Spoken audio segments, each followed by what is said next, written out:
కొంతమంది social media influencers వారికి ఉన్నటువంటి క్రేజ్ని దృష్టిలో పెట్టుకొని ఇప్పుడు ఆన్లైన్లో బెట్టింగ్ యాప్లను ప్రమోట్ చేస్తూ ఉన్నారు. దాని ద్వారా కొన్ని కోట్ల రూపాయలు గడిస్తూ ఉన్నారు.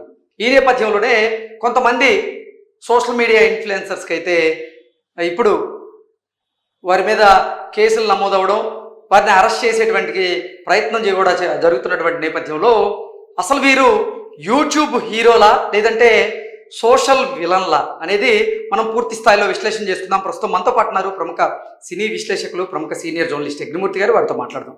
యజ్ఞమూర్తి గారు నమస్తే అండి. నమస్తే కృష్ణ. యజ్ఞమూర్తి గారు, ఈ మధ్యకాలంలో సోషల్ మీడియా ఇన్ఫ్లుయెన్సర్లలో కొంతమంది వారికి ఉన్నటువంటి క్రేజ్ని దృష్టిలో పెట్టుకుని ఆన్లైన్లో బెట్టింగ్ యాప్లను ప్రమోట్ చేస్తూ కొన్ని కోట్ల రూపాయలు గడిస్తూ ఉన్నారు. అంటే వారు డబ్బు సంపాదించడంలో ఇబ్బంది ఏమి లేదు, కానీ వారు డబ్బు సంపాదించడం కోసం ఆన్లైన్ బెట్టింగ్ యాప్లను ప్రమోట్ చేస్తూ ఉన్నారు. దానివల్ల ఆ ప్రభావం సొసైటీ మీద పడుతూ ఉంది. సొసైటీలో ఉన్నటువంటి కొంతమంది యువత మీద కూడా పడుతూ ఉంది. యువత పక్కదావ పట్టేటువంటి ప్రయత్నం చేస్తూ ఉన్నారు. ఈ బెట్టింగ్లకు కూడా అలవాటు పడి వారి జీవితాలను చిన్నాభిన్నం చేసుకుంటూ ఉన్నారు. ఈ నేపథ్యంలోనే కొంతమంది సోషల్ మీడియా ఇన్ఫ్లుయెన్సర్స్ మీద కూడా కేసు నమోదవుతూ ఉంది. అరెస్ట్ చేసేటువంటి ప్రయత్నం కూడా జరుగుతూ ఉంది. ఏంటి సార్ అసలు వీరు యూట్యూబ్ హీరోలా లేదంటే సోషల్ విలన్లా అంటే ఏం చెప్తారు? అంటే మనకు తెలుసు సోషల్ మీడియా ఇన్ఫ్లుయెన్సర్స్ అని చెప్పేసి అంటున్నాం. వాళ్ళు ఇన్ఫ్లుయెన్సర్స్ కాదు, విలన్లు అని చెప్పేసి చాలా మంది ఇప్పుడు చెప్తూ ఉన్నారు, అభిప్రాయం వ్యక్తం చేస్తున్నారు. సో ఎందుకంటే వీళ్ళు తమ సొంతగా యూట్యూబ్ ఛానల్స్ కొన్ని పెట్టుకోవడం, వాటి ద్వారా కొన్ని వీడియోస్ని చేసి యూత్ని అట్రాక్ట్ చేయడం, రీల్స్ ద్వారా యూత్ని అట్రాక్ట్ చేయడం, షార్ట్స్ ద్వారా. సో తద్వారా వాళ్ళు ఆ ఇన్ఫ్లుయెన్స్ కలిగిస్తూ ఉన్నారు.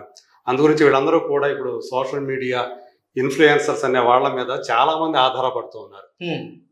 దీన్ని వాళ్ళు క్యాష్ చేసుకుంటున్నారు. ఈవెన్ సినిమా సంబంధించినటువంటి ప్రమోషన్లో కూడా ఈ మధ్యకాలంలో ఎప్పుడూ లేనట్లుగా ఈ యూట్యూబ్ రన్ చేసేవాళ్ళు సొంతంగా, అలాగే సోషల్ మీడియా ఇన్ఫ్లుయెన్సర్స్ అనే వాళ్ళని వీళ్లతో కూడా ఇంటరాక్ట్ అవడం ఈ మధ్య కాలంలో సినిమా ప్రమోషన్స్ లో హీరోలు, దర్శకులు, హీరోయిన్లు వీళ్ళతోటి అంటే ఇప్పుడు ఛానల్స్ కంటే కూడా యూట్యూబ్ స్టార్స్ అలాగే కొంతమంది సోషల్ మీడియా ఇన్ఫ్లుయెన్సర్స్ కే రీచ్ ఎక్కువ ఉంటది అని కొంతమంది నిర్మాతలు, డైరెక్టర్లు, హీరోలు, హీరోయిన్లు భావిస్తూ ఉన్నారు. వారిని రీచ్ అయ్యేటువంటి ప్రయత్నం కూడా చేస్తూ ఉన్నారు. అందుకని వాళ్ళతో ఇంటరాక్ట్ అవుతున్నారు, వాళ్ళకి ఇంటర్వ్యూలు ఇస్తున్నారు. ఇప్పుడు ఇక్కడ చూస్తే విచిత్రం ఏంటంటే, ఏదైతే ఇప్పుడు ప్రధాన స్రవంతి జర్నలిస్టులు ఉన్నారో, ఇంటర్వ్యూలు ఉన్నారో, వాళ్ళని కూడా పక్కకి పెట్టేసి ఈ ఇన్ఫ్లుయెన్సర్స్ కి, యూట్యూబ్ స్టార్స్ కి వాళ్ళు ఇంటర్వ్యూలు ఇవ్వటం అనేది ఈ మధ్య కాలంలో మనకి స్పష్టంగా కనిపిస్తూ ఉంది, తరచుగా జరుగుతూనే ఉంది. అంటే యూత్ ని వాళ్ళు అట్రాక్ట్ చేస్తున్నారు కాబట్టి వాళ్ళతో కనుక మనం ఇంటరాక్ట్ అయితే రీచ్ ఎక్కువ ఉంటుంది, ఆ వీడియోస్ రీచ్ ఎక్కువ ఉంటుంది అనేటువంటి అభిప్రాయానికి, నమ్మకానికి కొంతమంది వెళుతూ ఉన్నారు. అట్లా ఇప్పుడు కేవలం సినిమాలనే కాదు, ఏ రంగంలో ఉన్న వాళ్ళనే, ఈవెన్ రాజకీయ రంగాల్లో ఉన్న వాళ్ళు కూడా వీళ్ళని ఈ సోషల్ మీడియా ఇన్ఫ్లుయెన్సర్స్ తోటి ఇంటరాక్ట్ అవటం, వాళ్ళ ద్వారా రీల్స్ చేయించడం తమ పార్టీల కోసము, ఇట్లా ఇవన్నీ కూడా ఈ మధ్య కాలంలో ఆ ట్రెండ్ అనేది బాగా కనిపిస్తుంది. సోషల్ మీడియా ఇన్ఫ్లుయెన్సర్స్ కూడా తమ ఫాలోవర్స్ ని మంచి వైపు ఇన్ఫ్లుయెన్స్ చేస్తే తప్పులేదు, కానీ చెడు వైపు ఇన్ఫ్లుయెన్స్ చేస్తూ ఉన్నారు కొంతమంది మాత్రం. దానివల్ల నిజంగా యువత తప్పుదోవ పడుతూ ఉన్నారు, వారి కుటుంబాలు చిన్నాభిన్నం అవుతూ ఉన్నాయి, సమాజం మీద దాని ప్రభావం అయితే బలంగా పడుతూ ఉంది. దీన్ని అసలు ఎలా చూడాలి? అది ఇప్పుడు మన సోషల్ మీడియా ఇన్ఫ్లుయెన్సర్స్ తప్పు పట్టట్లా. ఎవరైతే వాళ్ళలో కొంతమంది తమకు వచ్చినటువంటి పాపులారిటీని, దీనివల్ల సోషల్ మీడియా ద్వారా తమకు వచ్చినటువంటి పాపులారిటీ ఏదైతే ఉందో దాన్ని మిస్యూజ్ చేస్తున్నారో వాళ్ళనే మనం తప్పు పడుతాం. ఎగ్జాక్ట్లీ. సో వాళ్ళు యువతని పెడతోవన పెట్టడానికి వీళ్ళు కారణం అవుతూ ఉన్నారు. ఆ విషయం వాళ్ళు తెలిసే చేస్తున్నారు.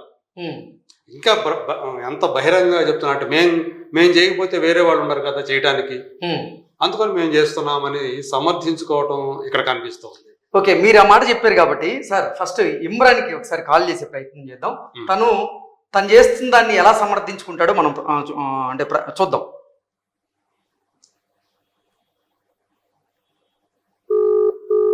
రింగింగ్. ఈ ఇమ్రాన్ పరేషాన్ బాయ్స్ పేరుతో ఒక యూట్యూబ్ ఛానల్ రన్ చేస్తూ ఉన్నారు. దాంతోపాటుగా పరేషాన్ బాయ్స్ అనేటువంటి పేరుతోనే ఎన్నో సోషల్ మీడియా అకౌంట్స్ని కూడా ఆయన హ్యాండిల్ చేస్తున్నారు. వాటిని అడ్డం పెట్టుకొని వాటిలో ఉన్నటువంటి ఫాలోవర్స్ని అడ్డం పెట్టుకొని ఇప్పుడు ఆయన సోషల్ మీడియాలో బెట్టింగ్ యాప్స్ని అయితే ప్రమోట్ చేస్తూ ఉన్నాడు. అయితే ఈరోజు రేపట్లో ఇమ్రాన్ అరెస్ట్ జరగబోతుందంటూ పెద్ద ఎత్తున ప్రచారం జరుగుతున్నటువంటి నేపథ్యంలోనే ఇమ్రాన్ కూడా మార్నింగ్ నుంచి ఇందాకటి వరకు ఫోన్ స్విచ్ ఆఫ్ చేసుకున్నారు. ఎవరన్నా ఫోన్ చేసినప్పటికీ వారికి రిప్లై అయితే ఇవ్వడానికి భయపడుతున్నారు. మరి ఏంటో తెలియదు కానీ స్పందించడం లేదు.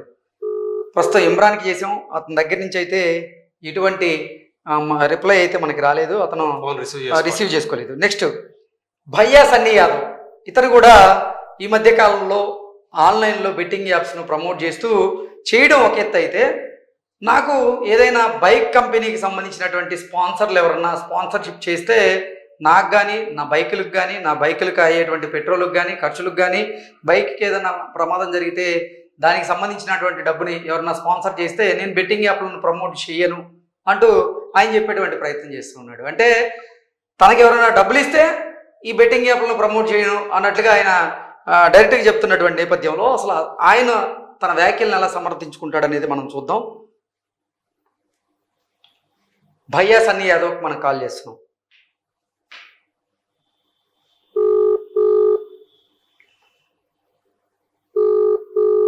తను కూడా నాకు తెలిసి ఆన్సర్ చేయడు.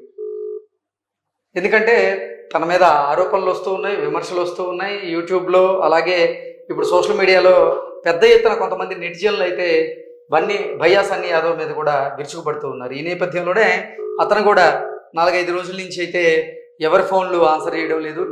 నిన్న ఆయనకి నోటీసులు ఇచ్చారు అనేటువంటి సమాచారం వచ్చిన తర్వాత కూడా అసలు అతను ఎవరి ఫోన్ అయితే అటెండ్ చేయడం లేదు.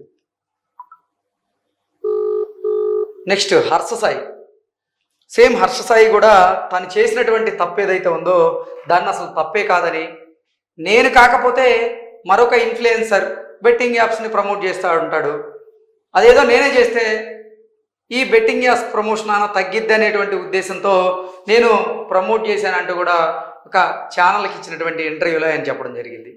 సో అసలు సార్ అంటే వీరు నిజంగా ఒకప్పుడే అయితే హర్ష సాయిని యూట్యూబ్ హీరోగా చూసేవారు.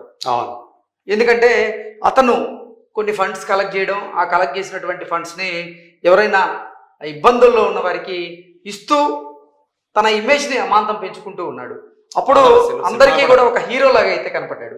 సినిమా కూడా స్టార్ట్ చేశాడు హీరోగా. ఆ తర్వాత ఎప్పుడైతే ఆన్లైన్లో బెట్టింగ్ యాప్స్ను ప్రమోట్ చేస్తూ వచ్చారో నిజంగా ఒక విలన్ లాగా అయితే కనపడుతూ ఉన్నాడు చాలా మందికి. కొంతమంది నెటిజన్లు అయితే విరుచుకుపడుతూ ఉన్నారు. హర్ష సాయి అన్న, నేను మీ దగ్గర నుంచి ఇటువంటిది ఎక్స్పెక్ట్ చేయలేదు. మీరు సొసైటీని అంటే మేల్కొల్పేలాగా అన్ని వీడియోలు చేస్తూ ఉంటారు, కానీ మీరు తప్పుదావ బట్టి యువతను కూడా తప్పుదావ పట్టిస్తూ మీరు ఇప్పుడు బెట్టింగ్ యాప్స్ను ప్రమోట్ చేస్తున్నారు అంటూ కూడా కొంతమంది నెటిజన్లు అయితే ఆయన మీద విరుచుకుపడుతూ ఉన్నారు. వాళ్ళతో పాటుగా ప్రముఖ ఐపీఎస్ అయినటువంటి సజ్జనార్ గారు, బీసీ సజ్జనార్ గారు కూడా ఈరోజు హర్ష సాయి గురించి ఒక ట్వీట్ చేయడం జరిగింది. ఏంటి సార్ అసలు నిజంగా ఒకప్పుడు అంటే యూట్యూబ్లో హీరోలుగా ఉన్న వీరు ఎందుకు ఇప్పుడు సోషల్ విలన్లుగా మారుతూ ఉన్నారు? డబ్బుల కోసమేనా అంటే ఏం చెప్తారు? ఖచ్చితంగా అదే అనుకోవాలి. ఎందుకంటే వీళ్ళు మేము చేయకపోతే ఇంకొకళ్ళు చేస్తారు కదా, ఆ డబ్బులు మళ్ళీ ఇంకో పోవటం ఎందుకు, అదేదో మేమే తీసుకుంటాం. ఇంకా వీళ్ళు ఏదైనా సమర్థించుకోవడం ఏంటంటే మేము చేసినందువల్ల దీన్ని మేము ఇంకా వాళ్ళని తగ్గిస్తాము మేము ఇన్ఫ్లుయెన్స్ చేసి అని వీళ్ళేదో సమాజానికి మేలు చేసే వాళ్ళలాగా మాట్లాడడానికి ప్రయత్నం చేస్తున్నారు. దీన్ని కూడా సజ్జనార్ చాలా తప్పు పడుతున్నారు. వీళ్ళేదో సామాజిక సేవ, సంఘ సేవ చేస్తున్నట్టుగా వెళ్ళపిస్తున్నారు. అసలు వాళ్ళ జోలికి ఎందుకు వెళ్తారు? మీకు ఇష్టం లేకపోతే, నిజంగా మీకు దాని మీద గనక యావర్షన్ ఉంటే గనక, దృష్టి గనక లేకపోతే అసలు మీరు దాని జోలికి వెళ్ళకూడదు. ప్రమోట్ చేస్తూ మేము చేయకపోతే వేరే వాళ్ళు చేస్తారు కాబట్టి మేము చేస్తున్నాం అని చెప్పేసి దాన్ని అలా ఏదో సంఘ సేవ చేస్తున్నట్టుగా బిల్డప్ ఇవ్వటం ఏంటి? ఇది కరెక్ట్ కాదు. మీరు అసలు యూట్యూబ్ హీరోలు కాదు, మీరు సోషల్ విలన్లుగా తయారవుతున్నారు అని చెప్పి ఆయన చెప్పకనే చెప్తున్నారు ఆయన సజ్జనారు సార్. అంటే అసలు బాయ్స్ జెంట్స్ చేయడం ఒక ఎత్తు అయితే, మహిళలు అమ్మాయిలు పెద్ద ఎత్తున బెట్టింగ్ యాప్స్ ని ప్రమోట్ చేస్తూ ఉన్నారు. మేమెవరో ఈ పేరు కూడా నాకు తెలీదు, ఇంకెవరెవరో యాటిట్యూడ్ పోరి అంట, రకరకాల పేర్లు వినపడుతూ ఉన్నాయి.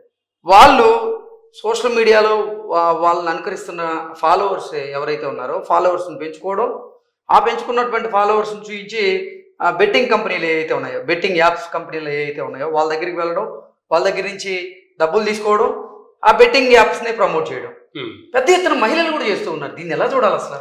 ఇక్కడ జెండర్తో నిమిత్తం లేదు.